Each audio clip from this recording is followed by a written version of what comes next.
Not working. No, what's going on? No. I'm relieved to hear that you've been to some far places. It's hard to carry on when you feel all alone. Now I've swung back down again. It's worse than it was before. If I hadn't seen such... And it's Thierry Henry. And Henry is magnificent. It's absolutely magnificent.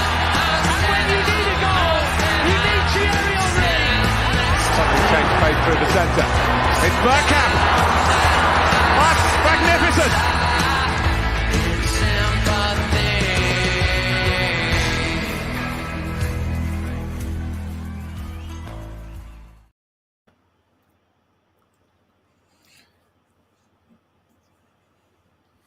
Jazz appears to have frozen. Well, welcome to Gracie, Arsenal history and more. He's back. He's back, isn't he? Right, here we go. Welcome, Lee Gunner, Kenny Ken, Gracie-Mae, the trio you really want to listen to. Beat facts, no bullshit. It's what it is. So, Lee, great stream earlier. You're talking about my favourite player, Bellerin, going out the club and you know getting no money for him, but that's the Arsenal way, my friend. Gracie, I'll come to you on this one. Have you got any positivity on the fact we're going to get rid of Bellerin? No. I mean, he's useless. Like, there's 0 point of having him at the club. However, we've kind of done ourselves over yet again. And we're letting him go for nothing. Again, why can't we make money on these players? I'm sure Real Betis would have paid something. Just something. I don't care about this whole wages saga because, yeah, you may lower the wage bill, but you're still losing out on money because whatever you paid for him, you're never going to get back. So, you know, we've let so many players go for nothing that you could have made enough to get another player. Literally, if you combined all of these players together, you could have got someone else. So there is no positive in, you know, keeping him. But for him to go is, you know, it's fine, whatever. Let him go. He doesn't want to be at Arsenal. He made that clear. He wants to leave. But, you know, just let him go. Just let him go. Get rid of him. He's another player that just doesn't need to be at the club. He's not going to play, so that's all I really think about it. To be honest, he was good once, but not for very long. And yeah, his time has come to permanently leave.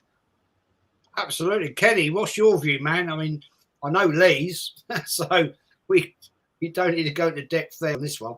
But Kenny, what's your view, man? Kenny's frozen. This is going well, isn't it? Yeah. Oh no, he's back. Kenny, can you hear that one? He's on mute, I think. He's having a shocker. Go on, Kenny. No, I always mute myself. So can it? Oh, God, what is going on tonight? I can hear what everyone's saying, but it's that piano in the background, man. Kenny, nobody can hear you, man. You're lagging mad. Where's Jess? You're lagging like mad, Kenny. Nobody can hear anything. Hello? His internet's moving like Xhaka on match day, blimey. Right. Go out and come back in, Kenny.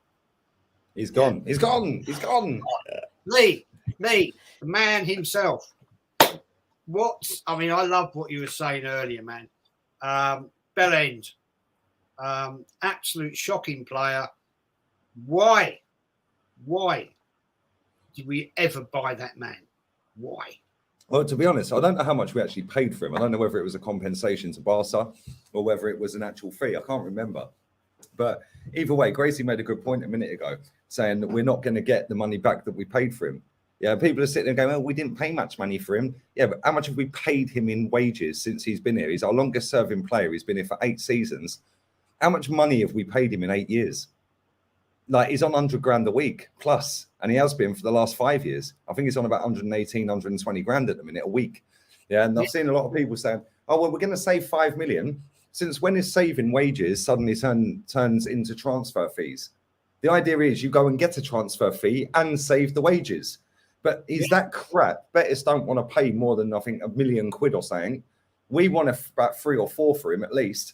And it's all a case of, well, let's see who's going to see who moves first. Bellerin's camp have gone to the club and said we want to leave. So they've talked about a termination. And this is the 7th player under Edu and Arteta that we've terminated. Mesut Ozil, Aubameyang, Socrates, Kolasinac, Mustafi, Willian, and now Bellerin. That's 7 players. Add up how much money we could have got in transfer fees, albeit minimal fees, then the wages saved. All of a sudden, Gracie's right. You could go and buy another player with that. Because Aubameyang, we should have got about 20 million quid for him. Comfortably. Yeah. But instead, we let him go for nothing and paid him to play for Barcelona. The others, yes, they were crap footballers. And Mesut Ozil just didn't want to play football anymore. But you could still get a few million quid for each one of them. 1 million, 5 million, 3 million, whatever. And you add it all up, add that to the Aubameyang transfer, you could go out there and go and get yourself another midfielder, a Tillemans or a Maddison, or go and get yourself another striker. That would have maybe covered the cost of Jesus this summer. Yeah. Now you add that into, before that, Aaron Ramsey walking out the club for free. If he had 1 year left on his contract, he's 40 million quid at the time. And it's just a catalogue of errors at this football club. People will sit there and have it that, oh yeah, but we're doing the right thing. Yeah, oh, it's the some of these Wenger players, some of the dead wood. These are the same people, by the way, that kept that man in the job for about 6 years too long, because they kept telling people like us, yeah, that, oh, if you look at what he's done for the club, oh, Bellerin, oh, he should be captain. Well, he was captain last month against Ipswich. Why? And now he's walking out for nothing. Yeah, I'm happy he's going, by the way. Yeah, I couldn't care less. I actually sat there and said on the stream a few weeks ago, he's worth 50 quid in a packet of Watsits. Right? Well, it ain't even worth that, is he? Because no one wants to pay it by the looks of it. So we're not getting a fee for another player. That's now 7 players under this regime with Edu and Arteta that have had their contracts terminated. Now, and somebody put a tweet out earlier. They replied to Fabrizio's tweet about Bellerin, saying every single club in world football now knows that if a player is not happy at Arsenal, they can get him for nothing. Yeah. Because that's the precedent we're setting out there. 7 players. That's a third, nearly a quarter of the squad. It's mad. Kenny, we lost you on that one. So give me your view quickly, mate. What do you think about Bellerin going out the club? First and foremost, a good friend of Lee's told me to say hello, Sean Bradley, Bradders, big up Bradders. Bradders told me to say hello to Lee because he's watching his live. First and foremost, you know, Bellerin, for Bellerin, you can have like a Boué, you can have Almunia. It's the Arsenal way. The fact is that Arsenal have always put players on massive contracts. So when they do eventually, you know, find pastures new, clubs just can't afford them. You know, the gap between the salaries in La Liga, you know, for average players is massive deficit to the average players who play in the Premiership. And we have to say that, you know, Hector's become average. When he first came to the team, I was looking forward to him. Quick, you know, he had all that pace, but he couldn't cross the ball. And then he couldn't defend. So to be honest, it's something we should have done a long time ago. This is 2 seasons too late to get rid of Hector. You know what I mean? We should have been, you know, that season, that disastrous season in Arteta's first season, we should have been looking at the, you know, players like Max Aarons, who had Premiership experience at the time, or, you know, other right backs. I would even taken the lad at Aston Villa, you know, he was a gooner himself, but, you know, Polish international. I would have taken Matty Cash. That's how bad Bellerin is. Now, you know, he's at the books, but that's the whole situation. League made a great point about Aubameyang. I was saying last season when we had that kerfuffle, £40 million for him. Let's take it. How we've contrived to let him go for nothing, and him agreeing to take a wage cut, it's just unbelievable. And the fact is that everyone thinks we're doing great business because we're reducing the wage bill. But I don't know in any other industry or any other football club where you basically let huge earners go for free. I don't get it. Even the good players go for free now at Arsenal. It doesn't make sense. Now, No, it doesn't. you know, two things that must be happening. I reckon that we probably still haven't paid all the transfer fees for all the players we've bought in the first place. So we probably still owe Dortmund money for, Aubameyang. We probably still owe money to all the other players we've let go, because there's no logic to the fact that we're letting players run down a contract. Lacazette didn't even get a fee for him. You know what I mean? No. No matter what you think of these players in terms of their ability, that I've lost count of a number of players, and it's all started with Arsene, that have been left for nothing, no fees, nothing. In the good old days, we were selling, we were getting players and selling them for big monies in order to finance the players' salaries when we're at the Emirates. Now they go for nothing. We spend big money on the transfer fees. They go for nothing. Mad. Thing is, Kenny, I think the world's moved on, don't you? I'll just answer Aaron Ferguson here. Thanks, mate, for the super chat. Top fella. Arteta needs to get out of Arsenal. Portsmouth fan, much love to you.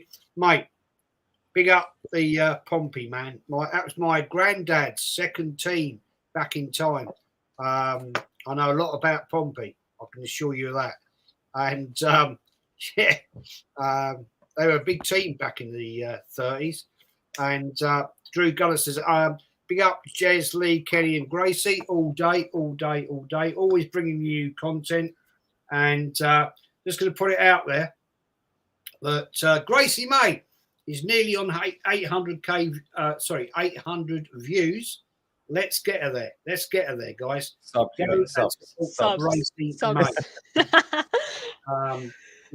Gracie-Mae does some great stuff, and fair play.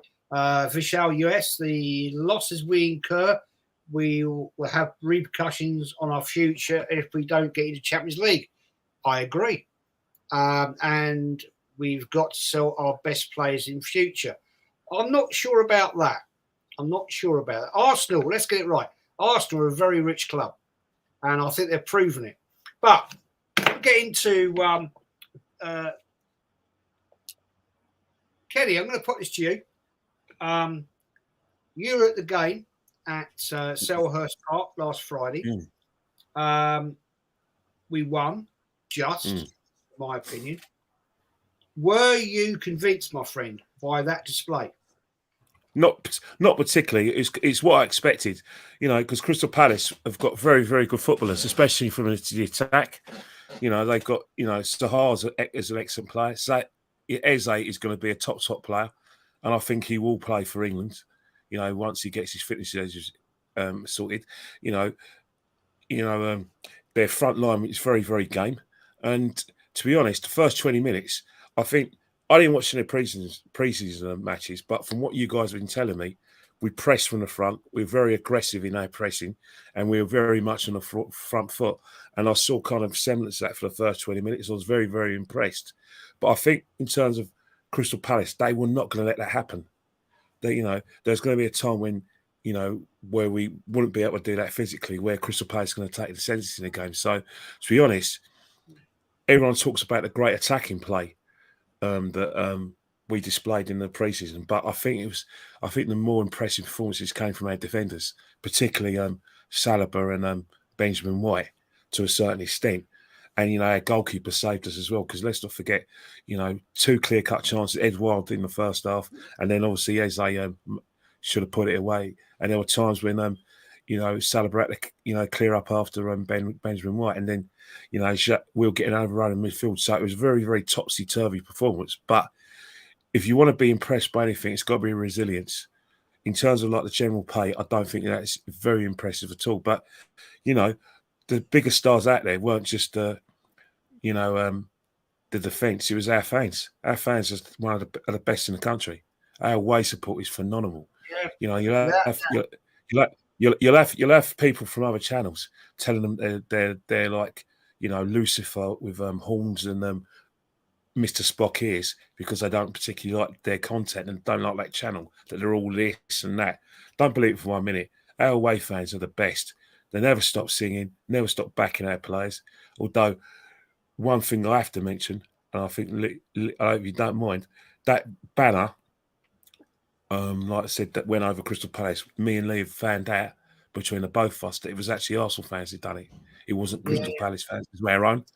So, you know, I think, and I say this respectfully because Grace is here, there's a lot of male feminists in our fan base who want to get likes and retweets.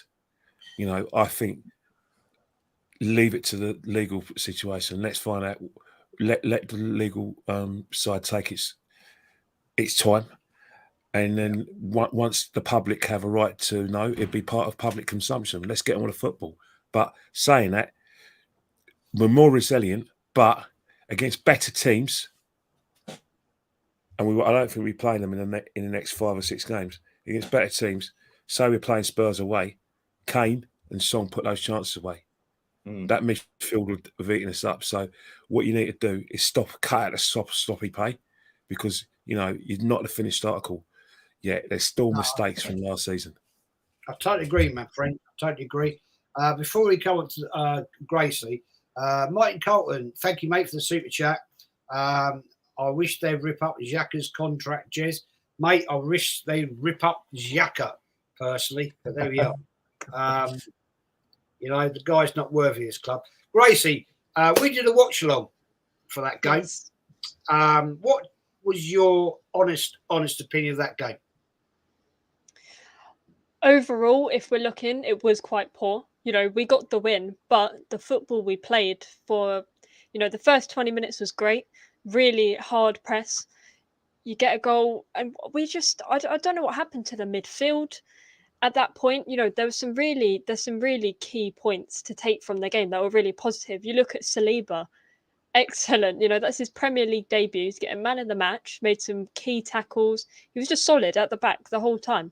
But then I think we were talking about it as we were watching it. With the first half, you were thinking, wow, the midfield actually looks like there is a midfield for once.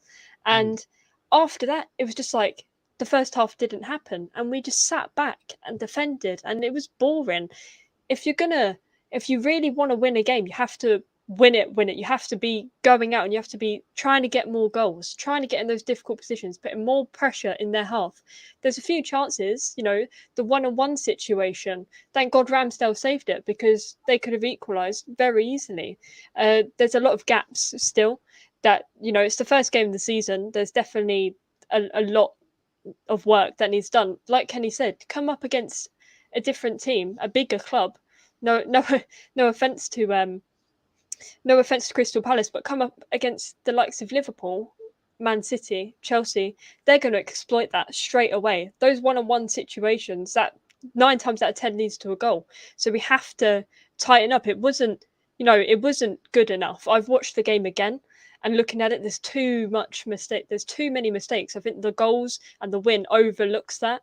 And you know, there was big players missing that you don't expect to be. The captain, I'm sure we'll get onto it in a bit, but the captain wasn't even there. And when the captain's not there, the team's not there. So Exactly. it needs to tighten up against Leicester City. Otherwise we could find ourselves in trouble. And there's some of the mistakes were happening the same last season. So we shouldn't be in that position after pre-season where we're looking and saying that happened last season, you know, majority of the game. So there's definitely a lot to take away from the game, and a lot of improvement still needs to be made, I think. I totally agree with you. We did it. We watched it along. We commentated. Lee, you did a big watch along with Ola, as you always do. Before I get back to you, Lee, there's 278 watching. Smash those likes. There's only 85 likes. Come on, guys. Smash them up. And Lee, what was your view of that game, my friend? Same old Arsenal. Yeah. Start like a house on fire. 20 minutes all over them, which we've seen so many games last season doing the same. The only difference is we actually scored in the 20 minutes we were all over them this time. Because last season we were all over everyone, didn't score normally. Well, there was other games, we blew Tottenham away. Aston Villa, Leicester, etc. There was games where we did take teams apart in the first 20 minutes, but After that, it's almost like, let's sit back, retreat, and protect what we have and counter-attack. And it's like, no, I've seen people out there saying it was a fantastic performance. It was a professional performance. And on another day, I think it was Eze.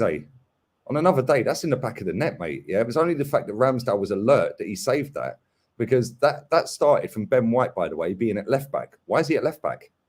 He was playing right back. How the hell did he end up at left back? And then all of a sudden, the whole team is disjointed. Bang, one pass, they're in.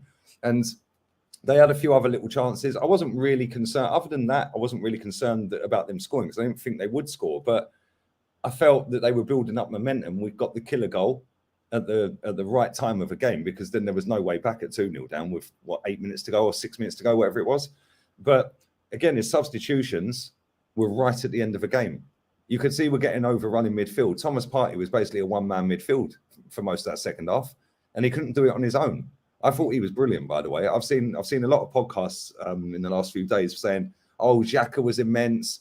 Odegaard, he weren't great, but, it's the first game of the season. What is all the excuses? I've seen people making out Ben White had a great game. Ben White got better when he got booked.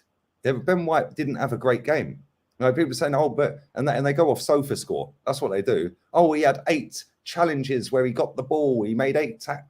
How about watch the game? He got absolutely destroyed about 3 or 4 times by Wilfried Zaha. It was too easy. I know Zaha didn't have a great game, but he skinned him 2 or 3 times, maybe 4 times. Saliba saved his backside. And I've been seeing people going, oh, yeah, but it's not an individual sport. It's a team game. Yes, it is a team game. But when you've got one weak link in your team, which is him at right back, or even him at centre back, just him in general ain't good enough.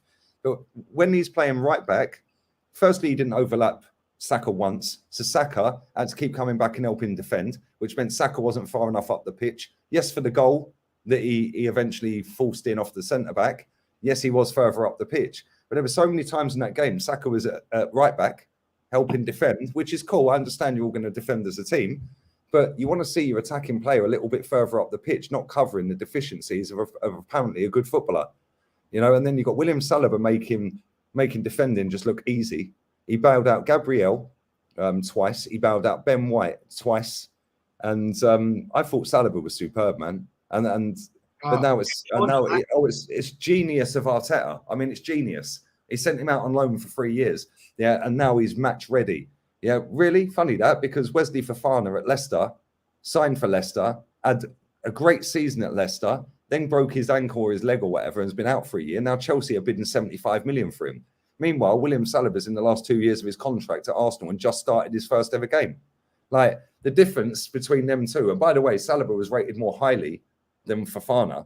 One's worth 75 mil, according to Chelsea, and the other one's got less than 2 years left. And some of the performances were really poor. I thought the front three for the first 25 minutes were brilliant.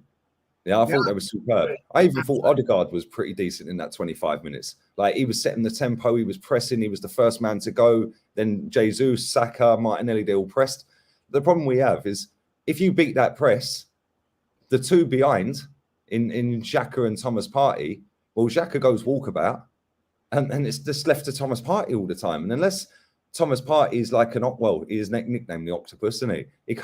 He can't be everywhere on the pitch. And when you're coming up against Crystal Palace, it's going to be a physical game. They're going to get their foot in. It's going to be, they're big, tall, strong lads. They're very technically gifted, some of them players. It's going to be a hard game. We got through it. We got a clean sheet, so well done. But on another day, which we will have multiple times this season, we don't win that game. Yeah, and that needs to be fixed now. And it's all well and good saying pre-season we've been fantastic. Yeah, cool. We played Sevilla. We battered Sevilla. We played Chelsea. We battered Chelsea. We beat Ipswich. But then when we go and lose to Brentford, it's only pre-season. It's the second string. Well, the second string are the only second string we have. Yeah. They're our backups. So we need to make sure that starting 11 is fit all season, because if it ain't, we're struggling, man. Mate, Lee, I can't deny what you're saying. The fact of the matter is, we are a weak team. If we get if Ramsdale gets injured, you made a statement earlier on your stream, and I agree with you. He's not the sort of guy that gets injured. But dear God, if he does, we are in deep crap. Now, there we go. But I want to move on to another thing in a minute. Ingars Ivanos Oviskis. Mate, I butchered your name. I'm sorry. Farteta has. I love you, Jez. I love you, mate. Oh, mate, I'm sorry. We press hard for 20 minutes, get a goal, sit back, invite pressure. You can't get higher than 5th with that demand. Demand better. Yeah, mate, look, this is what I, Gracie, Kenny, and Lee demand all the time. And that is why, my friend, we get the negativity from certain people. Because when Arsenal win, we get it. Everybody comes out, wants to shoot us down. Let's not forget, guys, when we lost 3 games in a row and didn't make top 4, all of a sudden, everyone went quiet. They all went back into their little back bedrooms. They went back into their mouse holes and they fell asleep, wrapped themselves in blankets because it didn't work out for them. But they like to big it up on channels, slagging me off, slagging Kenny off, slagging Lee Gunner off. But the fact we sit here stating the facts. Let's see what happens at Christmas. I'm going to make a statement, Lee and Kenny and Gracie. I'm going to make a statement. Let's see what happens at Christmas with this football club. I've been there, seen it, done it. Kenny's done it. Lee's done it. Gracie, you're fortunate. You haven't done it. But we'll move on. We'll move on. But I'm just going to pose this question, guys. Quickly, we're going to quickly go over this very quickly. I don't want to go deep in this. The All for Nothing documentary. Gracie, you've watched it. Lee, you've watched it. I have watched it. Kenny, you haven't watched it. It's a fair play to you, my friend. What do you believe in it? Let's not go deep in it. It's just like skirt. Gracie, what's your view? Embarrassing. Very, very embarrassing. Some of the things that Arteta's doing. What's all of this about? And everyone that's watched it will know exactly what this means. What's all this rubbing hands and standing in a circle? That's something I did in year 3. Like, come on, this is professional football, and you're motivating players. We'll just visualize every tackle and just manifest it, and it will happen. No, you actually have to put in the work, believe it or not. And his tactics and to motivate these players is not even enough to motivate my dog to get up, let alone a player. It's just it's confirmed everything we thought about last season. I think we said about last season. 3 days, 3 episodes. Sorry, that's it. And that's it. Says it all. Absolutely says it all. I've watched the Man City one. I've watched the Tottenham one. I actually found them interesting. I'm not hooked on the first 3 episodes of this. I think we'll find out more as it progresses, but we haven't really got a look into anything. I've just seen the games that I've already watched. That's it. That's all we've got to look into is the first 3 games we've lost and the Liverpool game. None of, what happens in the dressing room. Nothing really what happens at Colney. It's just a load of PR. Like, it's literally promoting Arteta to be this young, innovative, whatever the word is, innovative manager when he's not. He's telling the players to stand in a circle, rub their hands and hope they win. Come on. Seriously. This is what we're dealing with, people. I couldn't put it any better myself. That is exactly it. That's it. If I need to start, if this actually works, we might need to start doing it. To just visualize that tackle. No, I'm not convinced. I don't see Pep Guardiola or Klopp or Conte doing this in the dressing room. So, it says it all. It's an embarrassment, and anyone that watches it should be embarrassed because, it is very embarrassing. Well, let's go ahead quickly answer this question from Brett Ruan. Serious question, Jez. Have you seen this club as bad as this? I'm a fan from 1990. Management-wise, no. This is the worst management I've ever seen of the club. The state of the club in playability, 1974, was the worst for me when we very nearly got relegated, ended up 17th.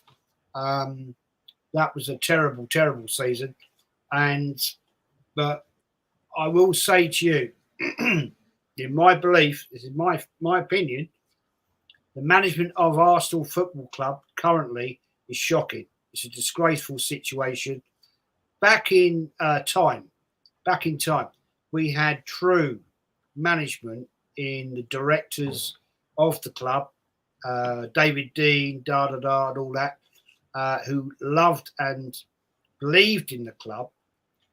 We went for a period, man, where we had a team that had been excellent but were getting old, and we didn't invest. Oh, well, yeah, a bit like Arsenal now. But there we go. Fair play. Lee, what's your view on what I've just said? This documentary, man, what do you think about it? Same as Gracie, I find it embarrassing. Like we've been told that Granit Xhaka and Martin Odegaard are great leaders. Well, we ain't seen none of that so far. I mean, we might see that in the next 6 episodes, but there was an incident or an instance, should I say, where Granit Xhaka sat in the dressing room with Smith Rowe, and he's going, "Oh, you're one for the future. You're one for the future." And Smith Rowe looked at him and went, "I'm one for now, mate." Like, what do you mean one for the future? He's like, "I'm not here for the future. I'm here for now." Yeah, that sums up Granit Xhaka in a nutshell. Yeah, that guy is useless on and off the pitch, but he's been marketed as this great leader. Yeah, Martin Odegaard is our captain. We ain't seen him at all. Is he even in the documentary? Because I ain't seen him. Yeah, then you've got Aubameyang, apparently dubbed as this real bad guy in the dressing room. Well, in the first 3 episodes, maybe we'll see more in the next 6. I ain't seen none of that. All I've seen is that he gets on with the players. Yeah, he's sitting there with his headphones on. He's focused. He wants to play the games. He's going out there. We've seen that he was scoring goals, by the way, because there was a myth that he weren't. Then he actually scored some goals in them 3 episodes. I find it hilarious, some of the training methods with the let's bust out the speakers and start singing "You Never Walk Alone," like the holding hands and all of this. I mean, the drawing of the brain and the heart on the whiteboard. Like, I mean, what is going on here? Honestly, with the wolves in the background on the screen, like, this guy is more of a motivational speaker than he is a football manager, and that's all it's proven to me, that he ain't a manager. Yeah, he's maybe a number 2. Yeah, and I think that when we look at this and break it down properly, it is literally the biggest crock of shit I've ever watched. Yeah. Right? And a couple of people put in the chat about Sunderland Till I Die. Yeah, that's the best one I've ever watched, and that weren't even on Amazon, I don't think. Yeah, that was absolutely class. Yeah, because that actually showed you the day-to-day running of the hierarchy, running that football club or not running that football club. They showed you Rodwell refusing to leave the football club on 50 grand a week. Yeah, and they showed you training. I've not seen anything from this manager in the dressing room tactical. Nothing. I've not seen him saying at half time, right, well, this player's overrunning you down here. So what we need to do is we need to stop that at source and stop the ball. So you need to double up when he's... I ain't seen none of that. When we watched the Tottenham one, Jose sat there before they played Man United and said, right, Pogba will get the ball in this position and he'll ping the ball to Rashford over there. Yeah, stop the ball getting to Pogba in that position. They then played Man United the very next game. Pogba gets the ball there, pings it to Rashford, it's a goal. Yeah, well, at least he knew what he was talking about. We ain't seen none of this. And all I keep hearing when I say that is, oh, yeah, but he's not going to give away his tactics and all of this, is he? Well, why? That's the whole idea, isn't it? To show how good a manager he is, right? Because all I've seen is that he's just a motivational speaker. The reason we've got a young squad is because they chose to have a young squad. The reason they chose to have a young squad is because nobody's going to question the manager. I've not seen any player in that dressing room stand up and say, well, actually, boss, I don't think we should do that. I think we should do this. Because we know that happens in other dressing rooms. Yeah, a player will get up and say, actually, boss, can't we do this? Because I've heard John Terry and Frank Lampard talking before, right, saying that they used to stand up and give it to every single manager in there and say, no, we ain't doing that on training pitch, boss. We're doing this. I'm not happy doing that. I want to do this. I'm more comfortable doing that. I've not seen none of that at Arsenal.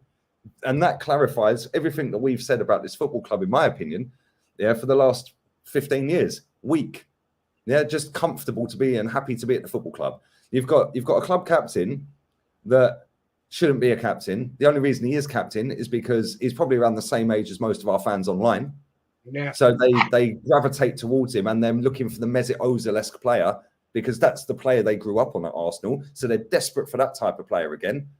All you get is stats and stats and stats about him. He's fucking useless. We've seen proper number 10s. He ain't it. Then you've got Ben White, who comes across to me as just an arrogant swat. I can't lie. And he was so hurt and upset that a load of kids said he was shit. I found that hilarious. He goes, "Oh yeah, I got told that you're fucking shit by a load of kids." If he had said adults, I would have gone cool, whatever. Yeah, but it was kids. Like he literally got mugged off by a load of kids. And I just look at it and I think we might see a bit more in the next couple of episodes of Aubameyang being a problem or Odegaard and Xhaka being the leaders. But so far, it has actually been a joke, isn't it? Really, let's be real. The Wolves on the back wall. You've got the drawings on the board. You've got them holding hands. You've got them playing You'll Never Walk Alone. That is in the first 3 episodes. That is absolutely shambolic. If Unai Emery did all of this, by the way, they'd say he's nuts. They'd say get rid of him. He's lost the plot. They would, wouldn't they? If Arsene Wenger was doing this, they'd say, "Oh, listen, I like Wenger, but I think it's time he leaves now." Yeah. Wenger didn't have to get that out and say we have to recreate the atmosphere at Anfield. Do you know what I mean? It's mad. I'm sorry, Lee, but I totally agree with you. But it is. I find it embarrassing. I found that so squeaky bum back embarrassing. Watching that, thinking, is this my football club has got to this level that at London's Colney we're doing this? This is shocking. Before I come to you, Kenny, can I just say one more thing? When we also had the club photographer taking the team talk before Spurs. Oh God! Yeah, and what I bet we don't see the 3-0 defeat at Spurs. I bet we don't see that team talk, do we? Because that won't be there. Yeah, no. I've heard a little rumor that when we play them away this season, we're going to get Chaz and Dave Bellerin around the Colney training ground. Yeah, probably. Do you know what I mean? And it'll be the tea lady giving the tea. And, fair play to her. Nice lady, old Annie. Fair play to her. Arsenal first says, Jez, what's your thoughts on Lee Judges? Mate, I could take a whole show on that.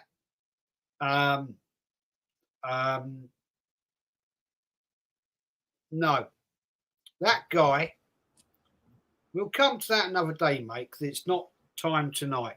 Because I could tell you a lot about that fella. But we'll leave it to another time and ask the question. Just going to do a quick another super chat here. Thanks, guys. Joseph Connor Golden, thank you, my friend, for the super chat. Big up my faves, Kenny, Lee, Gracie, Jez, Arteta out all day.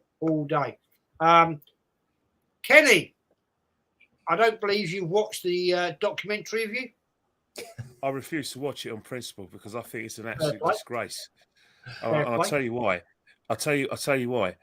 The biggest star at Arsenal Football Club is the club. I don't want to. This is an abomination, and it's basically a betrayal of everything that's about this club. I've seen a lot of Arsenal documentaries, and it's about our history and how great our club is. Win, lose, or draw. But this is a homage to one man and one man only, Mikel Arteta. It's like he's a bigger star at this football club. It's an absolute disgrace. This thing. The timing's all wrong because we've got a season. Let's face it. Last season was unsuccessful at all levels. Didn't win a trophy, and we didn't get in the top 4, and we're further behind our rivals. We're probably the weakest members of the top 6 because it's not a top 4 no more. It's a top 6, and yet we're celebrating that. That documentary was basically all about 2 things. Money is because we finished 8th the previous season in order to promote Mikel Arteta to the fans, that he's a passionate man, that he puts Arsenal first, and that he loves his players, and he's a great motivator, a great coach. This is all this documentary is about. You might as well not call it all or nothing. I'll call it good for nothing. You might as well call it Mick Arteta's, cinematic autobiography, because that's what it is. It's about him. It's an absolute disgrace. I mean, people send me this and tell me I'm out of order for reviews and I watch it, and before he's going to call it garbage. Of course they're going to call it garbage. I'll tell you one thing. They're talking about uniting the fan base. Well, I'll tell you the next few episodes, because it's covered my timeline. It's about everyone just congratulating themselves on how they got rid of Aubameyang and saying how right, and him justifying himself. Well, last time I checked, there's still a lot of fans who are loyal towards Aubameyang and still think he should be at the football club. So well done for bringing the fans together. I mean, you're really going to bring the fans together to do that. And I just think that, unfortunately, we live in a basically a reality TV age that has been around for the last 20 years. Don't get me wrong, reality TV has been around for years, but the obsession started 20 years ago, and I think it just carries on and on and on. I've seen a few documentaries over the years in the 80s, Tomorrow's World with the QPR back in the 88, but this is just bad. It's bad at all levels. And then you've got fans being bought off by appearing in this nonsense, getting tickets to the premiere because they somehow appeared on it. It's all wrong at all levels. The club is the biggest star here, and we're making stars out of the players, and the manager, the photographer. He takes photographs. Yeah. Who's he? Who's he? Why has he got 500,000 Twitter followers and about all these about the same on Instagram? Who the hell are you? Yeah. Do you kick a ball? No. Are you a manager? No. Are you on Who Wants to Be a Millionaire? No. You're just a bloody photographer. So. Oh, Kenny's gone. Internet. Right, quick super chat. No. Assumption by Jules. Thank you, mate, for the super chat. Thank you very much. Spurs fan here, and you're my favourites on YouTube, football YouTube. Thank you, Lee Gunner, Gracie-Mae, top people, guys. There's nearly 450 people watching. There's only 154 likes. Come on, guys, smash them up. It helps the channel build. That's what we're here. We give you content all the time. So, give it out. Sorry, Jess, can you hear me? Yeah, I can hear you, man. Go on, crack on. Sorry about it. I've got a dog neck. I've got a dog who's messing around. That's my excuse anyway. You sound like Arteta. Yeah, I know. But as I was saying before, the problem we've got is that fans want to be superstars. They want to be as big as the players. You know what I mean? They want people mobbing the matches. They want people to say, they want to go on reality TV. And this is an example of this. You know what I mean? And the club have got this wrong at all levels. I know you need the money. And I know that it's crazy for you missing out. But why not look, there's never a good time to do this because it's always a bad time for me to do these documentaries. But for a club of our size, not making it about the club, not talking about the traditions, taking people around the trophy room, probably interviewing Charlie George, who knows you might be on it, talking about the history and talking to fans who went, oh, you know what, how did I become an Arsenal fan? Yeah, it was Terry Neal days and all that. We don't get that. We just get Mikel. The Mikel, the coach, the Mikel, the one for the future. And we get the players. This is an eyesore. It's an absolute eyesore. It's not good for the football club. It's not good for our image. But people are gonna want to watch it because it's Arsenal, because they've been fed a diet of reality TV where anyone could be a star, mate. And I mean anyone. The thing is, Kenny, is that this is my personal view now. It's got to a point where we are so split in. I mean, did you Lee, Kenny, Gracie see the scenes of the Man United fans fighting amongst themselves at the game? Yeah. And so it's not just Arsenal anymore. And I honestly believe there will come a point in time where this will happen at the Emirates, where you've got the Arteta ins, you've got the Arteta out. Yes, mate. It happened Arsene Wenger, the 2016-2017 season. Yeah, mate, I was there. The Man City game, there were punch-ups even then because Arsene Wenger outstayed welcome. And if you had any criticism towards the managers, someone who feels that he's defending the honour of the club and their great leader, Arsene Wenger, they will physically come and try and get in people's faces. And what do you do if a grown man gets in your face? You throw your arms out and get aggressive back to them. So it is going to happen, you know. And this is the problem at Man United. Yeah, sorry to cut you off, Kenny. Yeah, that's this is the problem Man United have got. The reason Man United fans are fighting each other in the ground. Yes, it was only a small percentage. I know that it's not tarring every Man United fan with that, but the reason for that is I guarantee you now, the person who was taking the abuse off of the other fan, so i.e. the guy that was getting the grief towards him, I guarantee you he weren't happy with that match. I guarantee you weren't happy with the manager. I guarantee you weren't happy with some of the players on the pitch. And then somebody's turned around and went, why don't you shut the F up? And he's gone, well, mate me. I guarantee something like that happened. And I'll tell you why that fan was probably so pissed off, right? Because we've seen it. All of us have seen it at the Emirates, fights every week, fights in the away end every week between our own fans up and down the country. The reason Man United fans are going through that now is because they had a PE teacher in charge that lowered the standards and it was all about vibes. Yeah, it was not about winning football matches. It was all about, oh, he's got a good character. Oh, he's a good lad in the dressing room. I'll put my arm around him and there will be buddies and all this. It's about fucking winning football matches. And people spend a lot of money traveling around the world to watch their football club.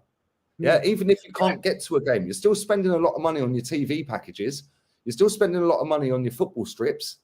You know, we're sitting here with football shirts on. Like, they're not cheap. They're not cheap, right? And people get fed up with it because Man United have been a disgrace for a long, long time. How Fergie won him a title in his last season was a miracle. That team was shocking. Yeah, but that showed how good a manager he was. Since then, they've been crap. They sacked a manager that was actually pretty decent in Jose. Yeah, then they had Moisey in there. Well, he weren't any good. They've had Ollie absolutely ruin that club for 3 years, spent 400 million quid. Kind of going down the same route here with Arteta, aren't we? Yeah, Ollie Gunnar Solskjaer spent 400 million quid and he's took them back probably 5 years. And he was there for what, 3 years? And every time you see him in an interview, oh, they're good lads. They're good lads. They work hard in training. Oh, the vibe in the dressing room is fantastic. It's the best it's been. Yeah, it's not about that. It's about winning. And fans are allowed to say if they're not happy without other idiots getting in their face. Do you know what I mean? At the end of the day, that guy that's up having the fight up there is probably a season ticket holder. He probably pays the best part of 800, 900 quid a season. And then if he goes to the aways as well and travels all up and down the country, over the course of the season, he's probably doing the best part of 15, 20 grand. Yeah, why can't he have his say? Yeah, and this was the same at Arsenal. And this is just, and what makes me find it hilarious. Like, we get it all the time. Oh, you're so toxic. I went on Terry's channel earlier, got all these little babies in the chat. Oh, you're so toxic. But they come back every Tuesday and watch it. It's like, well, if it's that toxic, why are you here? Like, and since when? And this is what makes me laugh. Since when has it been toxic to want to be the best team in the country? Because that's what we want. We want this club to be the best. Yeah, and we feel that it could be the best with a better manager and some better players. If we had hired Antonio Conte and we had him last season, we would have been Champions League football this season. Yeah, that ain't even a debate. If Arsene Wenger was manager with that squad last season, he would have got us Champions League football. Unai Emery would have got us Champions League football. This manager is not the man. And the quicker people stop listening to this PR crap from the journalists, ex-players, super fans, big accounts online, and the club website, yeah, and all the players in the dressing room, oh, yeah, we're trusting the process. Of course you are, because you ain't ever going to come out and slag your manager off, are you? Yeah, as soon as you stop listening to all of these people and these ex-players that are sitting on TalkSport and Sky Sports and any other place, they have got an invested interest in this football club. Yeah, the journalists have got an invested interest because they get the interview or a bit of an exclusive. Then you've got the ex-players that are on the payroll, and if they're not on the payroll in terms of ambassadorial role or wheeling out football kits every 3 weeks, they're desperate to get in the club, so they're always going to back the club. Then you've got the super fans. Well, they're going to be allowed into press conferences by the looks of it, which is great for them. Yeah, but it's also great for the club because now the club can use the biggest channel out there to peddle out even more crap. Yeah. Then you've got all the fans that have got the biggest accounts online. Why is every single one of them so pro Arsenal Football Club? The club's a fucking joke. Why? Because they're probably getting paid. And if they're not getting paid money, they're getting paid some other way. Yeah, it is absolutely mad. And we are in the minority. But I'll tell you something now, this season will be the straw that breaks his back. Yeah, because you can't keep winging it, mate. Eventually you get found out. Ollie got found out. Wenger got found out. Emery got found out. Every manager has been sacked at some point in their career because eventually you get found out. This manager's getting found out this season. We've got European football now, and that squad ain't good enough. Well said, Lee. Well said. And I'm going to back what you say. You get, I get, Kenny gets a lot of crap and shit and hate. But the fact of the matter is, Lee, Kenny, Gracie, you don't get it. And I'm glad you don't. But the fact of the matter is, we are ardent Arsenal fans that say it as it is. And there's a lot of people who can't accept that. And I don't give a flying fuck about that because I will always stick by my guns in the fact that we will win in the end. This fan base is so split. And Lee, I can tell you, I've had a few people, only a couple, have come over from the other side and said, yeah, Jez, you're saying it right. I believe what you're saying, blah, blah, blah. And I agree with what Lee's saying. I believe what Kenny's saying. The fact of the matter is, your hard work, Lee, and you've been fighting it for 3 bleeding years. I've joined the battle. Kenny's been in the battle with you, and we're going to fight it. And the fact is, I will never, ever, ever, ever change my view. That is me. I hate the way this club's going, but I'm not going to rant. I'll just do this super chat. Dinesh, mate, I can't pronounce all your name. I'm sorry. I've been sat there waiting just patiently for you to read that out. I'll try. Dinesh, Gujarat Titans IPL Champions League. Not a bad effort. Even everyone, the best was playing You'll Never Walk Alone in training ground before playing Liverpool and get murdered 4-0. Yeah, great tactic that. I mean, hey, what a great tactic that was. God, dear God. Yeah, shocking. Bloody shocking. Dear God. Honestly, seriously, this club, you got to love them, haven't you, really?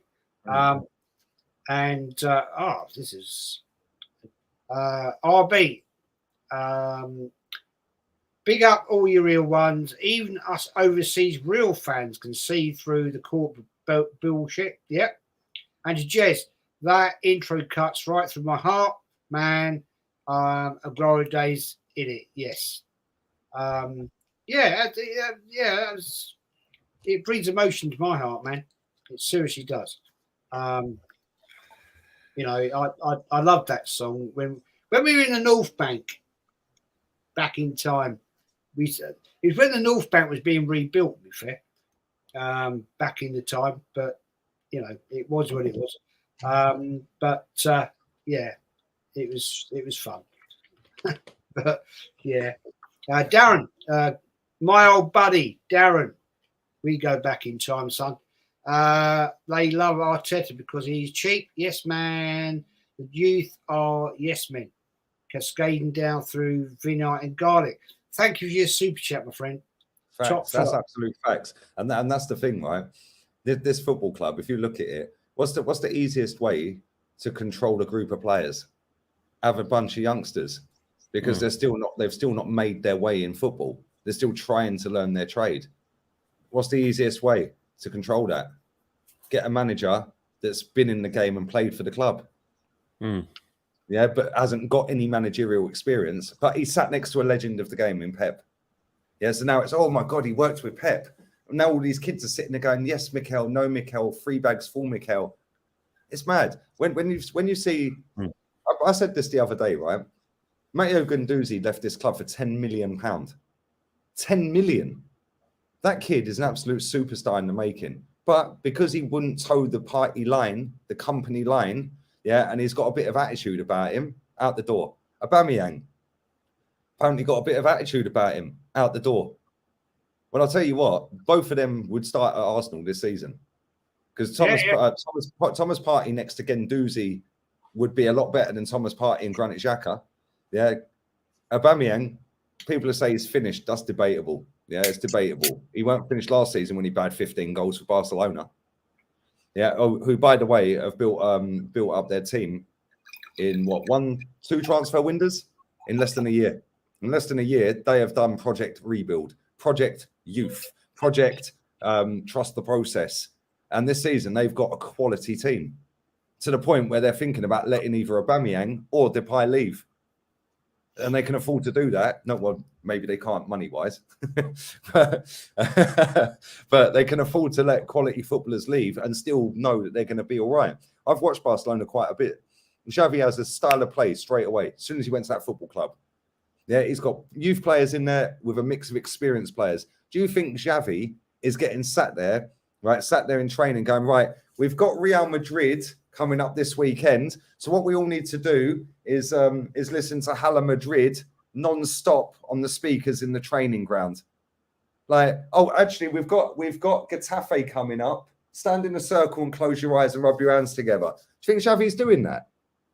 Like, real talk, do you think any other manager's doing this crap? It's mad. But people buy into this crap. People will back this and back it and back it and back it until they just genuinely can't anymore. And that's not because they don't want to. It's because they're going to look like fucking idiots if they keep backing it. Yeah, because it's going to go so bad. And if we don't get top four, which we won't, we don't win a trophy, which we won't, I think a lot of people will have to change. Because they've been backing a three-legged horse for 3 years. This is his third full season. Yeah. This time in Klopp's reign, who they kept comparing him to when he got the job, Klopp won the Champions League this season in his third full season. His first season in charge, full season, he got Champions League football. This manager's in his third and he still ain't done that. His second full season, he got him to a Champions League final. So he literally qualified and got him straight to the final, lost it, Karius. The following season, he got straight to the final and won it. So in his first 2 seasons in the Champions League with Liverpool, he got to the final. Where do you think this manager would get if we were in Champions League this season? We would get battered. Lee, we've got to get there first, and that's a lot of the points we were making is that I think the thing with our fan base, especially fans who love this club, who love to be seen as true fans, is that if you break down what they're saying, you ask genuine questions, and you ask them where you think Arsenal's going to finish. They 90% of them aren't convinced that we're going to finish where we should be finished. They don't think we're going to challenge. 100% of them are going to say we're not going to win the league. 90% say hope we win to finish in the top 4. And the other 70% will say if we don't finish in the top 4, we finish 5th. That's still progress because we've maintained a stand where he's still giving us European football. And I think that's the thing. If it's a battle between right or wrong, you can't win with these guys. And it's going to have to take the club to actually admit that he's not working. Us fans could do our bit, but once you've got people who are living off the fact of the club, i.e., getting into press conferences, going to premiers, getting endorsed by the club, getting their podcast shown on the Football Daily that is owned by Sky, or getting few people handpicked to go on the Saturday social with Sally James's son, or some of them, getting picked to go on Sky Sports for their 50-second segment that they save and put on their Instagrams and all that.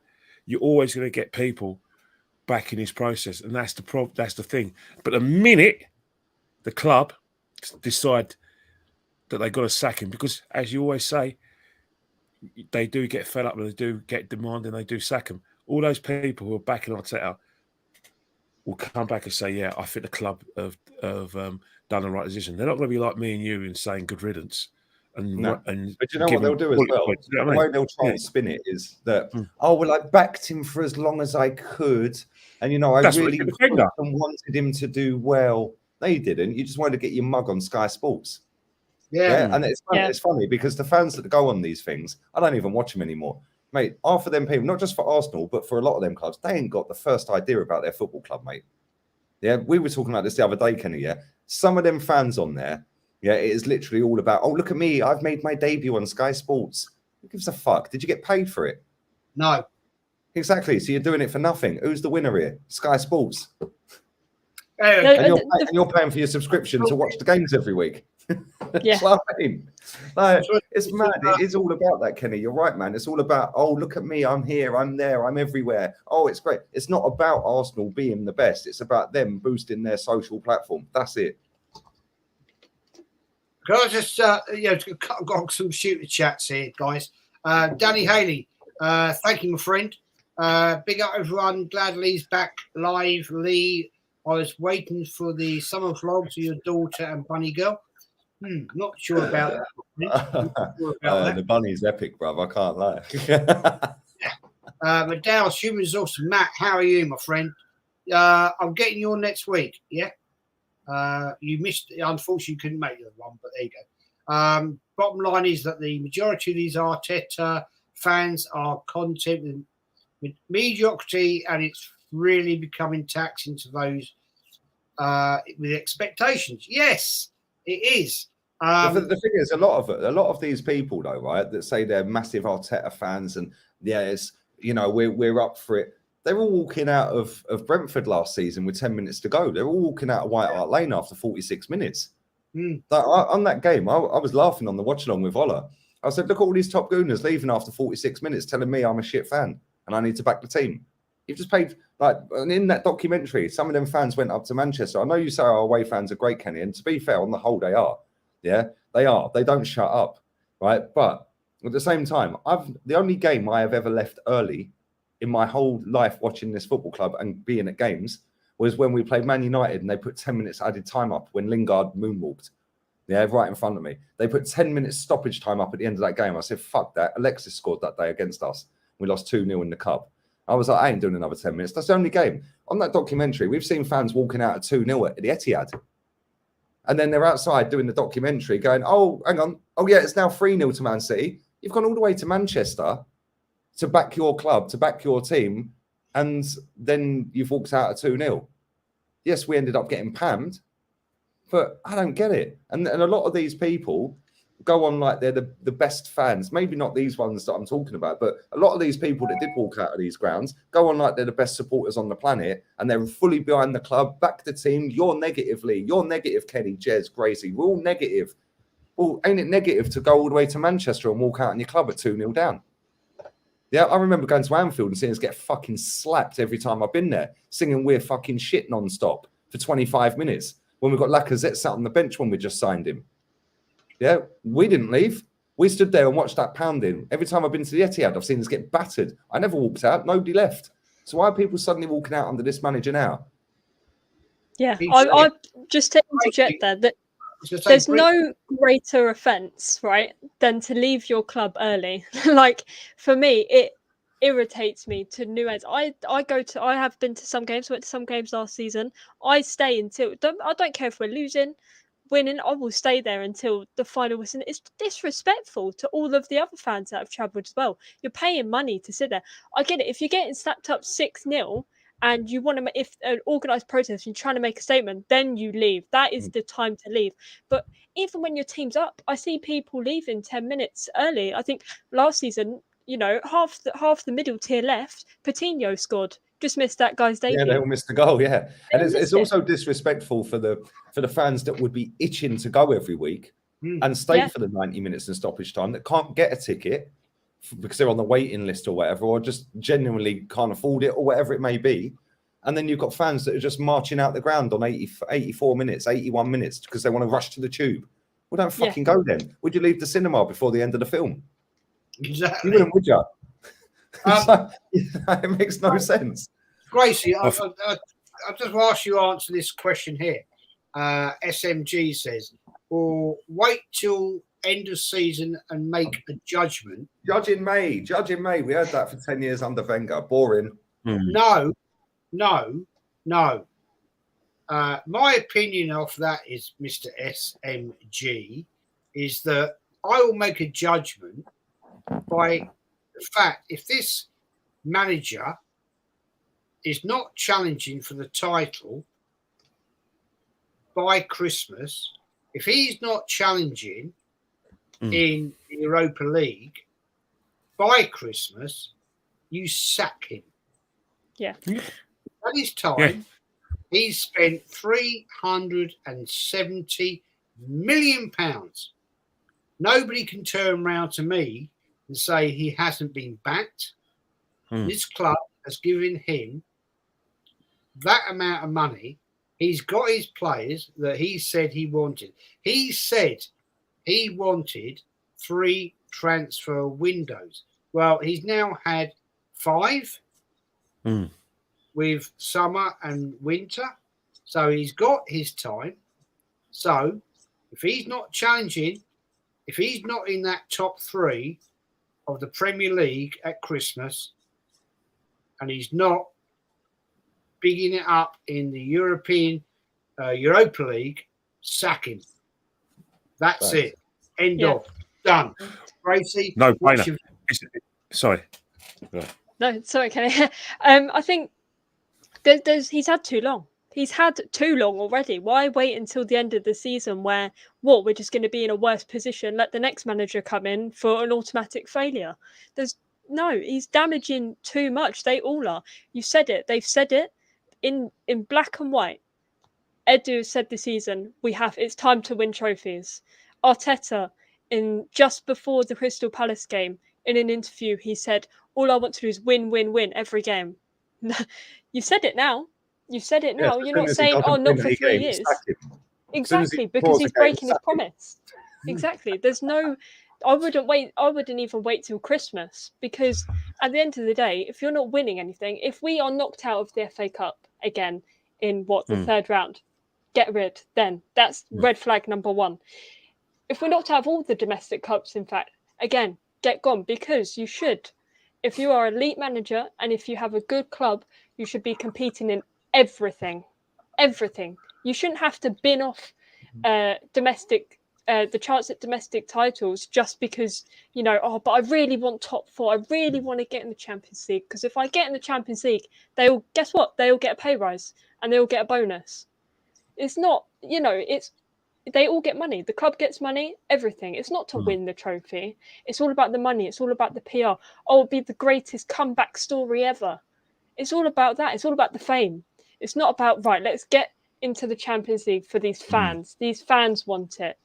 Let's go try win a title because the fans want it. It's not about that. They try to make it out like that, but instantly you can tell. I hate when people call us negative, because we said it since the start. I have a history teacher at my school. We have debates quite often. He's an Arsenal fan as well. And I've sat there for a whole hour debating with this guy. He said, no, you're a fake fan. You're this. Well, if I'm a fake fan, why am I spending hundreds of pounds on shirts? Why am I still going to games? Why am I even wasting my time talking about Arsenal on the internet? I'm not doing it to get famous, because at the end of the day, all I'm saying is negative. So why would people want to watch?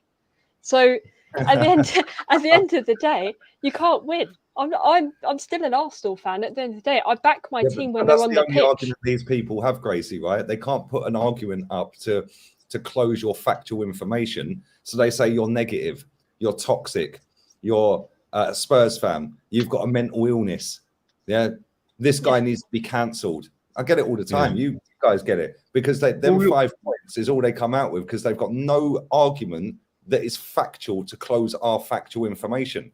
Yeah, fact is, we have gone from finishing 5th with Unai Emery to the following season, 13 games in, joint 6th, 6 points off 4th, I think it was. We sack him, and this manager has done 370 million since, finished 8th and 5th. And we're supposed, and it's never been so good at Arsenal. Like, the fans are all on board, the players are all on board, the staff's all on board, the vibes are amazing. Oh, we sacked Emery for finishing 5th. This guy's been lauded up like the second coming of Pep for finishing 8th and 5th. Thing is, Lee, thing is, Lee, about this the whole situation with our fans is, you know, someone needs. I heard you mention it on Terry's show today, and it's a fact. You know, it's not rocket science why everyone's, you know, putting their arms around each other and giving each other, like, you know, the French greeting. We've been deprived of stadium football for 2 years because of the pandemic, and, you know, so what's happening now? We've got our diet of football, you know, match going football. We're basically hugging people we haven't seen for 2 years. So it's like one of those things. Like, if you're told that, you know, something, you ain't got long left, you're going to make the most of everything. You're going to appreciate things more. Or if something, you've been deprived of something, you're going to appreciate things more. And that's what's been happening this season. The fans are united because they got one thing in common. They're deprived from going to watch their football club home and away. That's the common denominator. But in terms of, like, the whole situation with, you know, with people in our fan base and, you know, what they call being negative, the problem is everyone has to wear a uniform when it comes to opinions. It's just like, you know, let's all sing from the same hymn sheet. Let's all back in, you know, for the same team. It's a whole situation with fans as well. You can't be negative. You can't say anything that matters because you have to basically. It's like being in a job, representing the London Borough of Islington 24/7. So if you get an altercation with someone outside your workplace, you get arrested. You're besmirching the name of Islington Council, and that can affect your job. Just like Arsenal fans, if all three of us are critical of the manager, the players, then we're besmirching the good name of Arsenal Football Club because we have to say it's great when it isn't great, and that's just not acceptable. But the problem is, there's very few people who go on these TV stations, radio stations, or highly financed podcasts who will say anything negative about the club. We wouldn't last 2 minutes in Sky Sports, all three of us, because they will ask us, so how do you think this transfer one has gone? It's been absolutely brilliant, you know what I mean? We've addressed you know, centre forward situation. Jesus, he's an elite player. Odegaard, I've been watching him since he was 15. He joined our range. The football's brilliant, and they get them on to say that. They actually want sycophants, and that's the way to go. The fact is that if you look at a lot of the biggest fan cam channel out there, they've gone a full sort of metamorphosis where they were happy to inherit the notoriety of the Wenger movement because it served their purpose. But right now, it doesn't serve their purpose. There's no doubt that they were probably left out of the Amazon documentary. Would probably want to be part of that. So they think, you know what? Maybe if we weren't like this, they would have got us involved. So now, nice little partnership between the club, isn't it? Nice little triangle sandwiches with a bit of cheese. You know, nice little cups to drink out of. You know, they're not seen as people who are going to eat with their hands. They're now fans who eat with knife and fork and have the handkerchief around their necks. That's the way things are going now. You toe the line, you get invited. The club are basically Big Brother who do not want any dissenters. They are watching this right now. I know you're watching, Mark Ganella. Hello. I know you're watching, Mark. I know the Southampton fan who used to run it, or the guy who's taken over. You're watching. Yes, it's me. I think that the club's in a right bad state, and I don't rate the manager. Yes, I'm going to say it. And guess what? I'm going to go on Saturday and sit in my seat, and you can't stop me. Do you know what's funny as well, right? You're right what you just said about Sky Sports. If you went on Sky Sports and they said, how do you think the transfer window's gone, Lee? Oh, well, I'll be honest, I think it's a bit of a shambles. Yeah, their faces would be like Patrick Truman in EastEnders. They'd all be falling over. Like, what do you mean it's a shambles? Well, we've got a striker that we signed for 45 mil. That was a backup striker in the team with no strikers, albeit I think he's a good player. But if he gets injured, we've got Eddie Nketiah. Yeah, we've got Saka, and Pepe apparently about to leave, wants to leave, want him out. So we've got no backup to Saka on that side. So we need a right winger. We've got no right back that's adequate because Ben White ain't the guy. Ben White was playing at centre back last season, ahead of a centre back playing at right back in Tomiyasu. But now a proper centre back's come in, and we've put a centre back at right back to cover the centre back at right back who's injured. Yeah. This sounds Wenger-esque, man. Yeah. So we need a right back because Bellerin's about to leave. Cedric ain't the man. Tomiyasu's always injured, and Ben White ain't good enough. And then we need a DM because if Thomas Partey gets injured, albeit I don't think he's a DM as such, we need somebody to go and smash midfield up because we get overrun by 9 teams out of 10 in midfield. So we need somebody there. We also need another striker. So we need 4 players straight away. Yeah, the goalkeeper, the second choice goalkeeper, mate, no, not for me. Not for me. We've let our international German goalkeeper leave for 3 million quid. Yeah, the backup goalkeeper's left for 3 mil. 3 million. Chelsea have just got 30 million for Timo Werner, who's crap. Yeah, how comes we can't get more than 3 million? Oh, but he's only got a year left. And Jesus was signed by Arsenal for 45 mil with a year left. And he barely makes it in Brazil's starting 11 these days. But a German international goalkeeper as well, who barely makes it into a starting 11 for Germany, is only 3 mil with a year left. Make it make sense. So if we did that, if we sat on Sky and BT and all these other and said that, people would be like, oh, we won't get him back on again. Yeah. Oh, we're going to get loads of abuse if we tweet that out. It's mad. But it's mad. I'm just going to say, the fact, Lee, that we do this awful, awful business is tantamount to the crap management of this club. And I'll just go ask for Chico. Mate, I'm sorry, mate. If I've missed it, I went back. I tried to look. I couldn't see it. I do appreciate it. If you put a donation in, I do appreciate it, my friend. Type it in again. Type it in again, just without the donation. Type it in, my friend. Don't pay again. I do apologise. I've gone back. I didn't see it up on the screen. I can't lie. I can't find it. And just do this one very quickly. Harry Brandon. Most of our fan base are all sellouts. Yes, they are. They are. And this is the thing. This is the shocking thing about it. Gracie, I'm going to come to you because you've been too quiet for too long. So, sorry, I was watching. I'm sitting there. No, you're fine. No, you're fine. So we're going into the Leicester game. We'll be doing a watch along. Lee's going to be doing a watch along. Are you confident? Yeah, no, I am fairly confident going into Leicester for a few things. I think, we're at home. Last season, we did have a good home record, and it is the first game of the season at home. Again, I expect to win it. It's Leicester. I do expect to win it. I don't think it's going to be easy by any means. And but I think there's key ingredients to us being successful against Leicester, and that's pressing for longer. You can't be sitting up and getting just bagging one goal in the first half and just leaving it at that. You have to keep going. They need to learn that, and players have to turn up. The captain needs to turn up. He does. But no, I have faith that we will win against Leicester. I think, but I'm going with a 3-2 Arsenal win because I think we're definitely going to concede.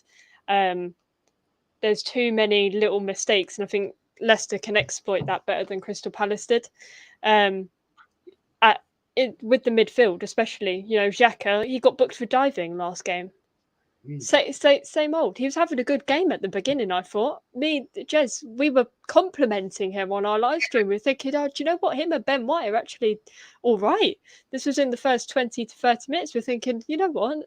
This is looking good. No, it's silly mistakes again. But nonetheless, I'm positive. We got off to a good start of the season, winning the first game, which doesn't happen often. Let's be fair, it is the Arsenal way to lose the first game of the season and keep it going for a while. But at home, got our home crowd. Hopefully they will make it electric as always, and hopefully we can bag a win because I expect our first 5 games to be a win. And they should be because it's the most easiest run we've got. And if we don't capitalise on it, well, we're going to be in trouble, I think. And everyone's expectations for the season are going to go down very quickly. So I'm thinking a win. Jez, we'll find out on the watch along, and hopefully we'll be all smiles and not all screaming at the screen. I was just going to bring us on to Lee Lee and Kenny. We've got Arsenal at home, Bournemouth away, Arsenal Fulham at home, Arsenal Aston Villa at home. So I'm thinking, guys, myself, before we wrap this up, I'm expecting wins all round. Lee, what's your view? 5 games, we should win all 5. I don't think we will. And I'll be honest, we're going to have to win all 5 because as soon as Champions League football kicks in and Europa League football kick in, the 2 teams that everyone's laughing at the weekend, other than Man United, Chelsea, they don't look impressive. Well, they're going to be playing Champions League. So they're going to be playing before us on a Saturday. We're playing on a Sunday. Tottenham. But I see that muppet from America saying, they should have had 2 red cards, Tottenham. Oh my days. This fan base, look, is it LeGrove? Yeah, Le Muppet. Yeah, saying they should have had 2 red cards. For what? Right? At the end of the day, both of these teams are playing Champions League football, which gives them a little bit of a head start from September because they're going to play on a Tuesday and a Wednesday, or Tuesday or Wednesday, and then they're playing on a Saturday. We're going to play on a Thursday and then a Sunday. We're going to be playing catch up to them in terms of games. And we know that when the pressure is on Arsenal, we fold like a deck of cards. So we have to get 5 wins out of 5 to give us a chance of anything. Because I think that last season when Tottenham slipped up, we didn't capitalise.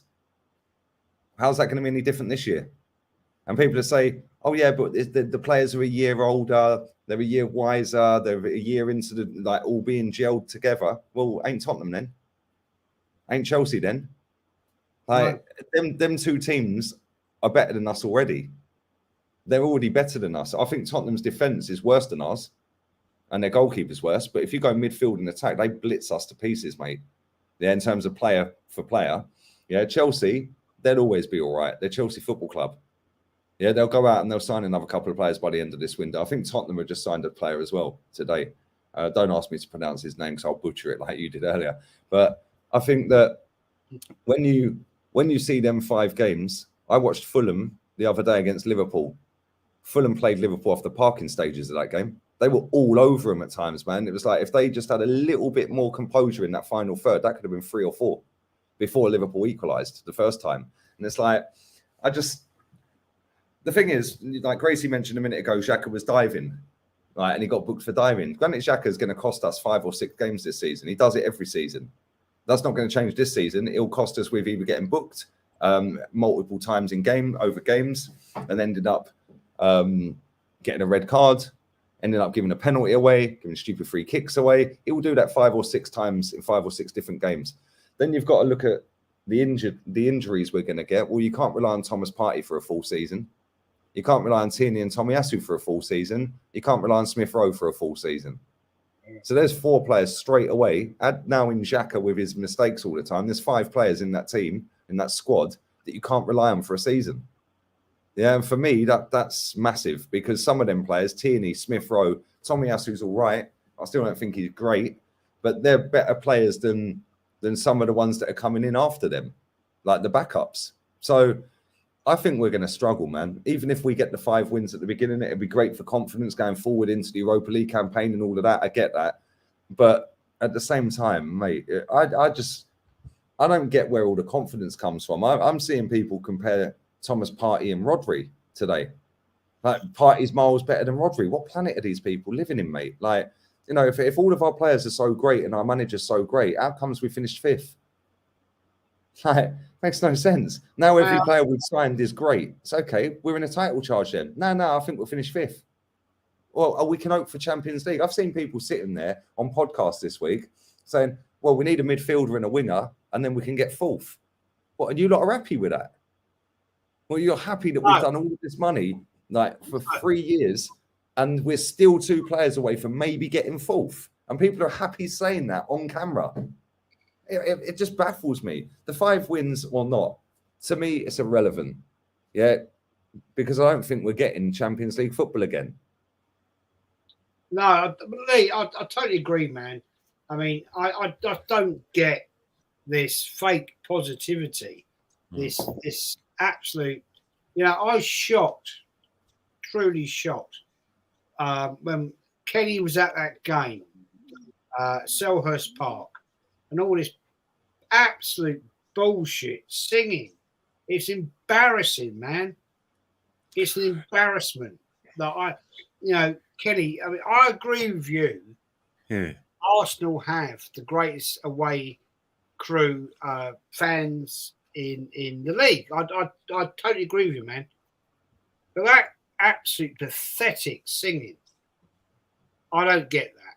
I don't. Oh, you're talking about there was one. I think there was one song. I think the Gold song with Zinchenko, and there was with the Spandau Ballet, and there was also the Arteta song out there. Again, it's one of those things. Still ain't got a song. Well, I hope he doesn't have one anyway. But I think getting to your point about our fans and all that, the reason why I have a good going away from home, even if it's across the capital, even just outside, obviously outside London, it's still great fun.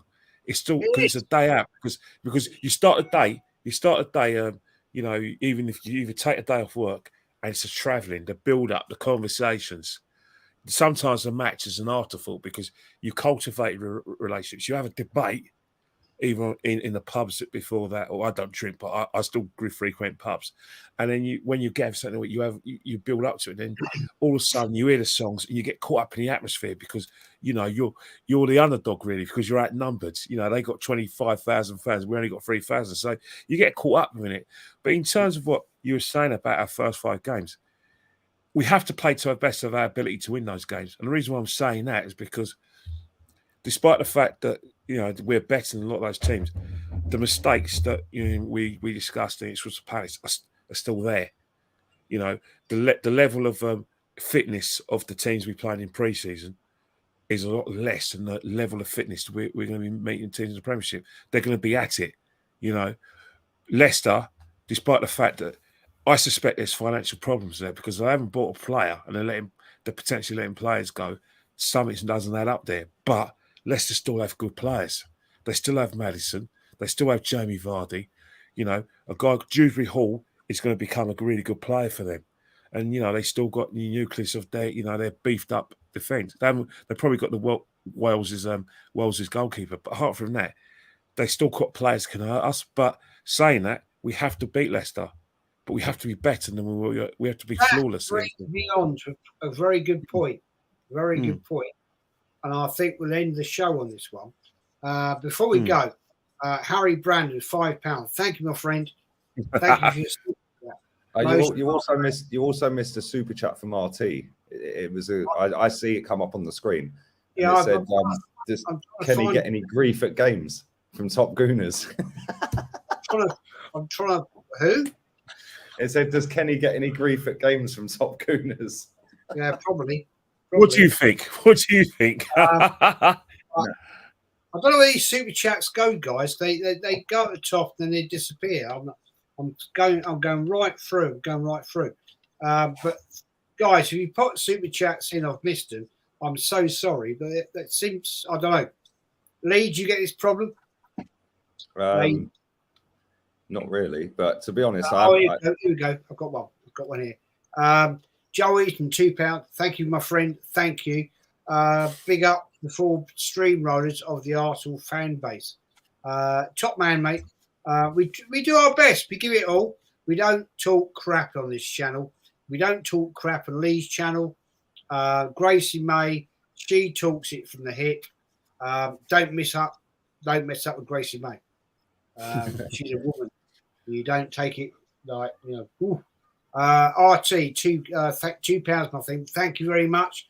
Do you get any chew at games from Top Gooners, Kenny? Yes, no. you do. No, no, you don't, because you're a big lump. The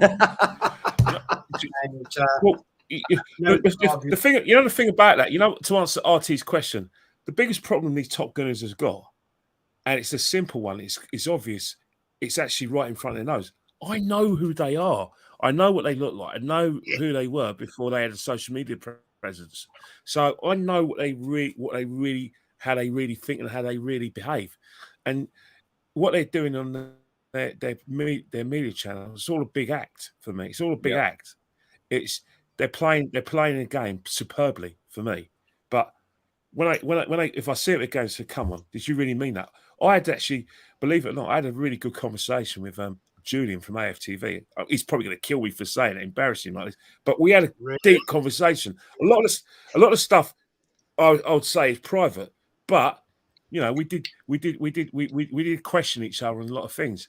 You know, so they all know who I am. I know who they are, and just sometimes, you know, whenever I speak to them, they will say something different.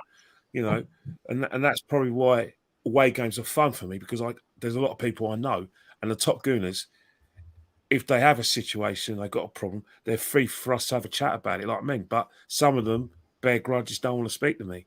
That's fine. That's fine. My enjoyment of watching Arsenal away from home isn't going to be spoilt by them. They don't know the fan base. Well, that's the facts, man. That's the facts. But before we wrap this up, guys, we've been going for a while. Get your predictions. Get your predictions. One of your predictions for the game on Saturday. I'm going 2-1 Arsenal. Kenny, you'll be in the game. I'm going 3-1 Arsenal. I think we will concede because we're sloppy. We're still sloppy out of possession. Look, Leicester have got an adequate team that, you know. The thing with Leicester, they can score goals. They can open us up, but they will concede. You know, 2-0 up against Brentford. Game coasts along. Brentford get back in this game. So you do know that they're a Jekyll and Hyde team. You know, one end, you know, Vardy in the side, and they've got creativity. Can't deny that. And Tielemans played last week. He's going to play again against us. You know that. I was going to ask that question. I was going to put this to you. If Tielemans isn't playing against Arsenal Saturday, do you think that means we're going to sign him? Highly likely, yes. Highly likely, because there's no reason for him not to play. He's fit as a fiddle. I saw the highlights. He's as fit as a fiddle, and he was instrumental to their you know, excellent first half. So there's no doubt that guy's definitely going to be playing. If he doesn't play against us, then he's going to be leaving the football club. Remember Man United in the frame as well, Jess? Because they want to buy everyone now. They're trying to buy Rabiot. They're trying to buy Rabiot. So, you know what I mean? Yeah, I see that. Gracie, give me your opinion. Then we're going to come to Lee, and then we'll wrap it up, guys. I'm going 3-2 Arsenal. I reckon we will concede, but I think we're going to press and hopefully get a couple in the first half.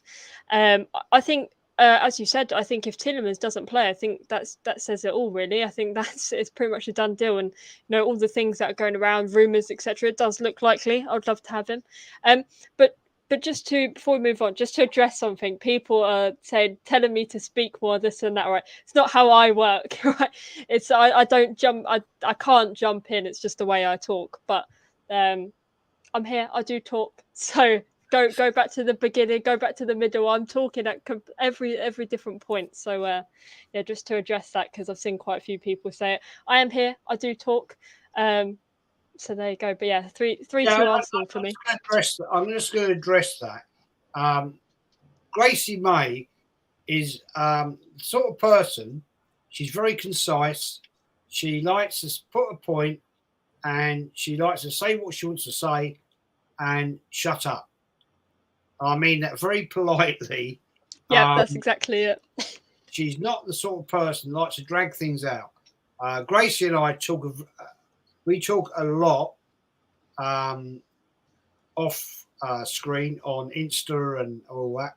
So she is a very concise lady. If you knew a lot more about her in what she does in her private life with her band stuff. Yeah, with the military. I'm very concise. I'm a militarized person. So that's the answer. It's very precise, and that's how she does it on the channel. So it's not like it's not like a couple of people said to me, "Oh, you ignore her. You ignore her." No, I don't. What I do is I'll give her a chance. She says what she wants, and that's what she says. And if you watch her channels, and go and subscribe to Gracie-Mae. Please go and subscribe to Gracie-Mae. She's nearly on 1K. Let's get her there. Yeah. And guys, 452 watching. I'm nearly on 258, sorry. Likes. Let's get it to 300. Really helps the channel, guys. Good. You know, it's hard to work on this. You know, Lee knows it. It's tough work. We try to give you great content and bash them up. Seriously, I'm nearly on 2.6, I think, subs. I think I'm looking to get 3K by Christmas, so let's do that. Lee, give me your view, my friend, for Saturday. What's your 2-1. 2-1 to Arsenal. I think they will get it done. It'll be nervy again. It'll just be same old. I think we will win the game. Jesus, I think a bag. But yeah, I think Leicester will score. But I watched I didn't watch the game that Leicester played the other day. I was watching the Spurs game actually, and on DAZN it comes up with goal flash in the corner, and you can click on it on DAZN. It takes you straight to see the goal of the other games, and no waiting around for match of the day on DAZN, lads and lasses. But yeah, I see the goals, and their defending is pretty terrible, Leicester. So I do think we'll create quite a few chances, but I don't see us being that clinical, man. I didn't think we looked that great in the second half. I don't think some of our passing was terrible at times in that game the other night. So yeah, hopefully they've worked on that in training this week. Very quickly as well, I know you want to wrap up, Jez, right? But there is breaking news. Mikel Arteta compiled a dossier of Pierre-Emerick Aubameyang's misdemeanors, including times and dates, before banishing him from the first team squad. And Really? then check this, right? This is funny. Then Mikel Arteta made his final decision on Pierre-Emerick Aubameyang because he looked into his eyes and felt the trust was not there between them. Aubameyang then travelled to Barca to seal his transfer, something the club only learnt from social media posts. Well, you're telling me that Aubameyang got in a private jet, flew to Barca, and because it was on social media, that's how the club knew? Fuck off, man. Yeah. Turn it in. We're supposed to believe the club didn't know he was going to Barca. Really? Mate, this is apparently what's coming out in the 4th episode of All or Nothing. So we're going to find out about this dossier of misdemeanors and Arteta looking him in the eye, and the guys wasn't there. If you want to divide that fan base, if the club had any decency and any foresight, be in that episode, do not do that. That's not going to be a good look for the football club. Because trust me, you're if you want to divide the fan base and put that out at your peril, it's going to cause absolute murders. You know what I mean? Because simple reasons. There's a lot of people. Nathan's put it in the chat that they're gonna throw him under the bus, Aubameyang. I think that's what they're gonna do as well. I think you're right what you're saying, Kenny. Like it's gonna look messy and it's gonna look stupid, right? But the whole series so far has been exactly the same. And everyone's loving it off. Oh, Arteta's a genius. Do you know what I mean? If you think about it, 2 days before the Leicester game, a big game where Leicester are Jekyll's side, anyone they can play, and then you're a player who fans still covet, still miss, still idolised. Let's face it, the fans were the ones who wanted him to get his increased salary. The fans are the ones who were loyal to him, even when he went for a bad patch. Blame the manager still for his demise, and you're putting that out. Talk about timing. Seriously, that's not an episode you should be putting out. Bin it, do it to another time. Just for this match, so we can concentrate on this match. I don't want to go there on Saturday and they're talking about Aubameyang, an ex-player, and the manager. It's not about the manager. It's about Arsenal Leicester. The club's the star, not Pierre-Emerick Aubameyang or Mikel Arteta. It's the club. This is not. This is dirty linen. This is sort of rubbish we used to laugh at about Man United. This thing with Ronaldo and Man United. Man United's the star, not Ronaldo. Exactly. Yeah, and we're laughing at Man United for it. And now we're doing it ourselves with Aubameyang. Arsenal were told by one of Aubameyang's representatives that the player was in Barca for a private reason because his father lived there. Edu apparently responded saying, so we live in Disney World. This club is a joke, isn't it? This club is hilarious. He looked into his eyes and he didn't see the trust. Wait, this club. Why do you think we sit and talk about football, Arsenal, every day? Because there is always something to talk about with this football club. Yeah. Like, can you imagine if we supported, like, I don't know, Brighton or something? There's not something to always talk about, is there? No. Because there's not all these dramas. It's mad, isn't it? It's wrong. It's wrong at all levels. It's wrong at all levels. The club doesn't need this image. It doesn't need this. If you need the money, fine. There's no club is a business, but come on, man. Whoring yourself out like this is shameful. It's shameful. You know, I slag on the Kardashians. This is supposed to be a classy club.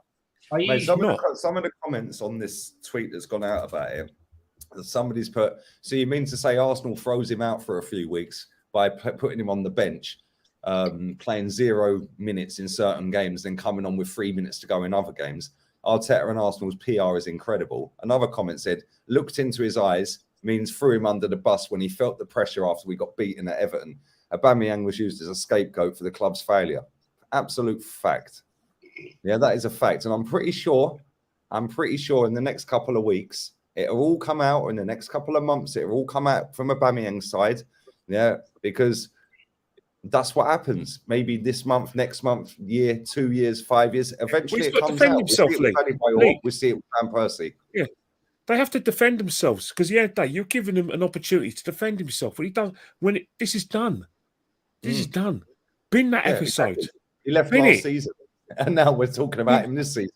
Bin that episode. Forget the ratings. You're getting good ratings anyway. You know, Arteta could write on the whiteboard, the cat sat on the mat. And it'll get ratings. You don't need to put this rubbish on. You don't need to put this nonsense on to try and divide their fan base. I mean, we're accused of being toxic, yet you've got fans celebrating and looking forward to this. This is soap opera. Soap opera. Yeah, it's jokes. It's jokes, actually. Anyway, guys, I'm going to wrap it up. It's been a great chat. Thank you all, everybody that's come into the chat tonight. We've had some debates. There's been a few people in the chat that haven't agreed. That's fair play. That's what we're about. Lee, Gunner, Kenny, Ken, Gracie-Mae. We don't go with the stream. We like to actually say it as it is. We don't agree with the philosophy of the club currently. We don't agree with what's going on. We say it as it is. We kick it from the hip, and that's where we are, guys. We are the real ones that say it. We don't take the shit from this football club. We don't take it from the plastic super fans, the super channels. I could name a few. I won't, because I will another day. But that's us. We're the real ones. We are the real fans, and we say it as it is. But thanks for being here. Hope you enjoyed it. And smash the likes up, because there's still loads of people. And let's get it to over 300. Really helps me, helps the channel. And Gracie-Mae, smash your channel. No, thanks, Jez. Great to have a debate with you three, as always. I've got a lot coming up in this week, actually. It's going to be quite busy. So Gracie-Mae over on YouTube. We are over 810 subs now. So we're getting up to that 1K mark. A lot of content's coming. I mean, tomorrow I have All or Nothing review so far. And then moving on to Friday, I've got the All Things Arsenal podcast, which is the weekly podcast with guests. Saturday, I'm on here for the amazing watch along that me and Jez are going to be putting out there. So please go check it out, people. And I hope to see you all over there. Mr. Lee Gunner, we know your channel. Massive. Let's get Lee Gunner to over 85,000 views. The man, this guy, seriously, his content is nothing than the best. What he said, this guy, what he says is brilliant. No, thank you, mate. Appreciate you having me on as well. Big up everyone in the chat. And, mate, it's nice to have you on. Honour, because I tell you what, we've been chatting now for 3-something years, something like that. And with your encouragement and your help, I've developed my channel. So thank you to you, sir. People, this man says it all. But very, Lee, Kenny, before I quickly get to you, I've got to do this very quick super chat. Sorry. Love you. Hi, Kenny. Say hello to Gary Lineker. Yeah. Hi, Gary Lineker. Yeah, fair play, man. Kenny Ken, smash your new Insta channel out, man. Instagram. Yeah, Insta. That's what I mean. Instagram. Where's it gone? Yeah. No, smash, I'm still about it anyway, but you know, I just want to say, what I will want to say to Lee, right, is that every one of these people on YouTube who have got channels, I know factually that some of them that Lee's helped them, and to turn on someone who's helped you is you know, is basically in poor taste. You know, show a bit of loyalty to people who've helped you. You know, just be loyal. You know, I'm not saying go out and defend him and, you know, try and pick up, you know, shiny shoes, but don't go on and join the get along gang to say this guy's a bad guy when 9 out of 10 times, you know, Lee's promoted your stuff. The same thing with they stood at Claude. Don't be a user. Don't be, you know, in poor taste. I know how this works. I know you want to sort of get in with a big guy and you feel you go through it, you've got to get it. But say thank you when people try to help you. And that's always been my motto. You know, there's very few people who will actually actively help you in this business because they think they see it as a competition. But when there's a guy who's trying to help you, at least have the courtesy to show some respect and show some bit of gratitude. It's not hard. It won't cost you any money to show a bit of, say thank you or please. Not hard. There you go, mate. It's well said. Totally agree, man. I mean, I'm not proud in the fact that, like, when I first set my channel up, a lot of guys, it's basically a lot of guys in Lee's chat that said, "Jez, you've got to do your own thing. You've got to do your own thing," and you know, it's like, oh no, yeah. And it's 9 months, I think. I thought one day, sod it, I'll do it. And with Lee's help and Kenny's York help, man, I did it. And like Gracie set it up for you, didn't she? Yeah, Gracie, the hero, the superstar in the top right. Yeah, I didn't have a clue. Superstar, and like I was on Insta with Gracie. She said, "Jez, do you want me to do it for you?" And I went, "Yeah, go on then." And she did it, and fair play to her. And I owe Gracie a lot. I owe Lee a lot because you supported me. You give me great advice, and you know, fair play. And the channel's grown, and I can't deny it.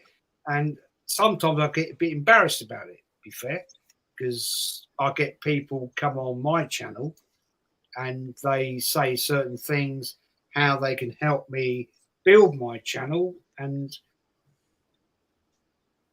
not being disrespectful, their channels are not all that. But there you go. That's fair play. Anyway, guys, thank you very much. Gracie, Lee, Kenny, your top fellas. Thank you very much. And I'll do the outro because everybody wants me to do this bleeding outro now. So thanks very much. I'll take her out in now then. I'll take her out. I'll take her out. I'll take her out. I'll take her out, you prick.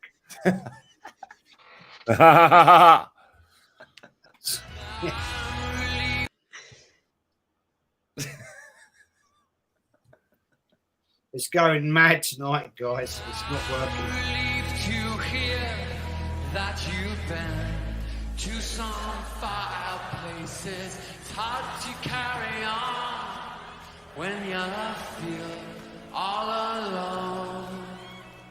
Now I've swung back down again. It's worse than it was before.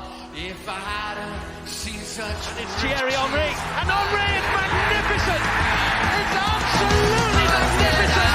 And when you need a goal, you need Thierry Henry. Something change pace through the centre. It's Bergkamp. That's magnificent.